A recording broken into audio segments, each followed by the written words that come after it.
दोस्तों, मनुष्य एक सामाजिक प्राणी है।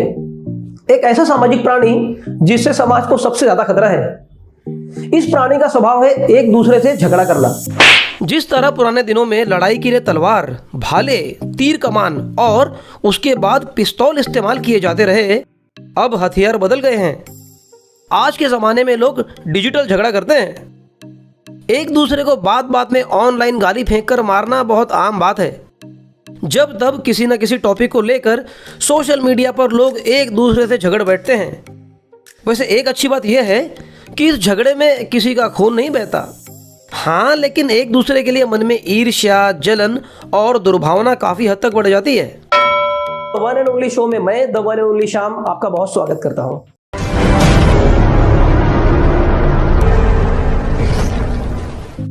दोस्तों, बचपन में हम अक्सर सोचा करते थे कि अगर सुपरमैन और स्पाइडरमैन की फाइट होगी तो दोनों में से कौन जीतेगा।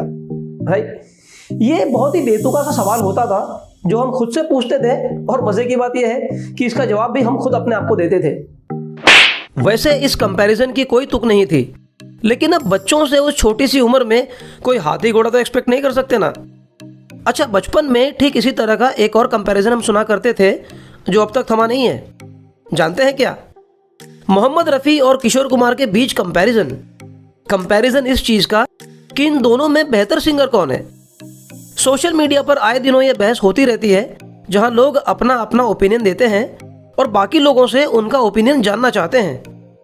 इस बहस का नतीजा ये निकलता है कि अपनी अपनी पसंद के मुताबिक इन फैंस के दो अलग अलग ग्रुप बन जाते हैं और शुरू होता है कभी न खत्म होने वाला बेसलेस और सेंसलेस कोल्ड वॉर का सिलसिला। मोहम्मद रफ़ी और किशोर कुमार हिंदी फिल्म इंडस्ट्री की वो महान हस्तियां हैं जिन्हें आने वाले कई सालों तक याद रखा जाएगा। जब वो दोनों जिंदा थे तब दोनों के बीच एक हेल्दी कंपटीशन हुआ करता था, जिसका नतीजा ये हुआ कि हम संगीत प्रेमियों को एक से बढ़कर एक बेहतरीन नगमे सुनने को मिले। वो दोनों महान गायक जहां एक दूसरे की बेहद इज्जत करते थे, वहीं इनके फैंस कंपैरिजन के चलते एक दूसरे पर छींटाकशी करते हैं। अजीब आदमी हो यार। आपको इतनी सी बात समझ क्यों नहीं आती कि दोनों सिंगर्स में कंपैरिजन करना सरासर बेवकूफ़ी है और कुछ नहीं। एक और जहां रफ़ी साहब एक ट्रेंड क्लासिकल सिंगर थे, किशोर कुमार क्लासिकल म्यूजिक की कोई फॉर्मल ट्रेनिंग लिए बिना ही सुनने वालों पर अपना कहर ढा देते थे। इन दोनों ही सिंगर्स ने इतने बेहतरीन गाने गाए हैं कि आने वाली कई पीढ़ियां उनको सालों तक गुनगुनाएंगी। दोनों की अपनी एक अलग अदा है, एक अलग अंदाज है, तो कंपैरिजन का सवाल ही कहां उठता है भाई। अच्छा, वो लोग जो ऐसी वाहियात बातें करते हैं, शायद वो तलत महमूद, मुकेश, मन्ना डे और महेंद्र कपूर को भूल जाते हैं, जो कि उसी दौर के बड़े मशहूर सिंगर्स थे। हालांकि ये और बात है कि उस दौर में मोहम्मद रफ़ी और किशोर कुमार को ही सबसे ज़्यादा गाने मिलते थे। ये दोनों ही सिंगर अपने वक्त के नामी संगीतकारों की पहली पसंद हुआ करते थे और कई मर्तबा तो खुद एक्टर्स अपनी पसंद के ही सिंगर से अपने लिए गाने गवाए जाने की जिद करते थे। जिस दौर में हर एक बड़े एक्टर की कोई न कोई फिक्स्ड आवाज़ होती थी, जैसे राज कपूर के लिए मुकेश और महमूद के लिए मन्ना डे, वहीं रफ़ी साहब और किशोर कुमार ने तो दर्जनों एक्टर्स के लिए अपनी आवाज़ दी और सैकड़ों पलंग तोड़ गाने गाए। सफलता की बात करें तो हर इंसान का अपना एक दौर होता है, लेकिन इन दोनों सिंगर्स ने इस बात को सरासर झुटलाते हुए अपनी आखिरी सांस तक बेहिसाब गाने गाए, जिससे संगीत की दुनिया में उनकी बादशाहत का पता चलता है। उस जमाने में रिलेशनशिप के अलग मायने होते थे, जहां लोग एक दूसरे को अप्रिशिएट करते थे, उनका हौसला बढ़ाते थे। रफ़ी साहब और किशोर दा की आपस में कुछ ऐसी ही केमिस्ट्री थी। लेकिन हमारे देश का मीडिया, जो रंपत हरामी से भी बड़ा हरामी है, जो टीआरपी के लिए कुछ भी अंट शंट खबरें छापता है, उसने अक्सर दोनों के बीच राइवलरी की खबरें उड़ाकर अपनी चटनी रोटी का जुगाड़ किया, जिसके कारण लोगों के मन में ये बात बैठा दी गई कि मोहम्मद रफ़ी और किशोर कुमार एक दूसरे के राइवल हैं। किशोर कुमार और मोहम्मद रफ़ी साहब में कौन सबसे अच्छा गाता है आपके हिसाब से? मोहम्मद रफ़ी का गाना बहुत बढ़िया लगता है। हमारे देश में लोग तो कुछ ज़रूरत से ज़्यादा ही सेंसिटिव हैं और हर आती जाती खबर की सच्चाई जाने बिना ही आंकड़े फिट करने लग जाते हैं।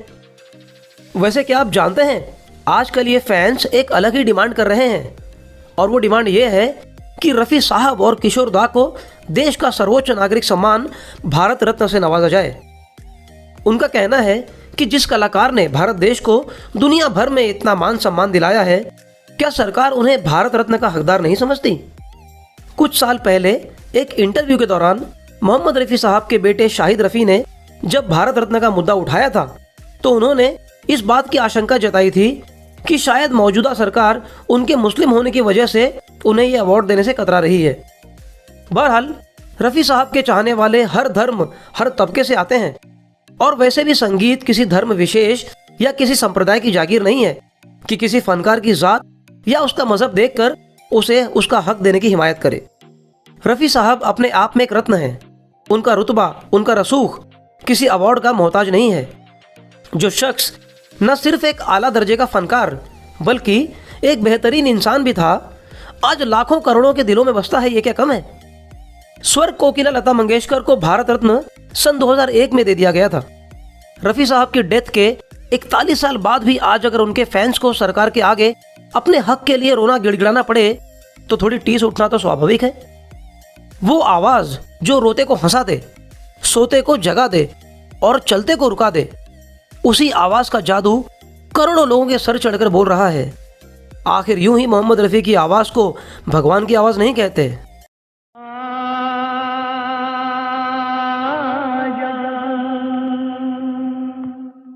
सही कहा है ना दोस्तों। रफ़ी साहब और किशोर दा की आवाज किसी पुरानी शराब जैसी है जो कि गुजरते वक्त के साथ और खुमारी देती है। मजा तो जब है कि अपनी जादुई आवाज से पूरी दुनिया को जीतने वाले इन दोनों ही दोस्तों को एक साथ भारत रत्न से सम्मानित किया जाए, तब जाकर हम सबका वो लंबा इंतजार खत्म होगा और शायद तब उन सारे फैंस का आपस में चलने वाला ऑनलाइन लफड़ा टंटा भी खत्म हो जाएगा।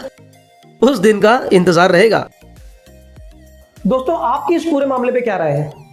आपको क्या लगता है, क्या रफ़ी साहब और किशोर दा को भारत रत्न दिया जाना चाहिए? जल्दी से जल्दी हमें कमेंट सेक्शन में बताएं। वीडियो पसंद आया हो तो इसे लाइक करें और दोस्तों के अपने से शेयर भी करें। रेगुलर कंटेंट के लिए हमारे चैनल को सब्सक्राइब करें। हम मिलते हैं अगले वीडियो में, तब तक के लिए गुड बाय।